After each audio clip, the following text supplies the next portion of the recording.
En el contexto de los automóviles, misfire es un término que se utiliza para describir un problema en el funcionamiento de uno o más cilindros del motor. Un misfire ocurre cuando el cilindro no está realizando su combustión de manera adecuada. Cuando un cilindro de un motor experimenta un misfire, no se produce la explosión de la mezcla de aire y combustible en el tiempo y la secuencia correctos.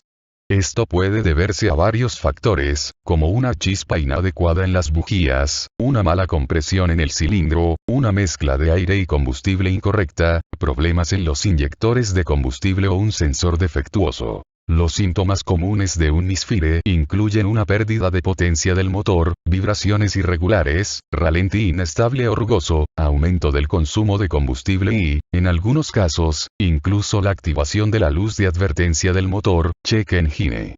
Es importante abordar y solucionar un misfire lo antes posible, ya que puede causar daños adicionales al motor si se ignora durante mucho tiempo. En muchos casos, un diagnóstico adecuado utilizando un escáner de diagnóstico automotriz puede identificar el cilindro específico que está experimentando el problema, lo que ayuda a determinar la causa subyacente y realizar las reparaciones necesarias. Suscríbete para más videos.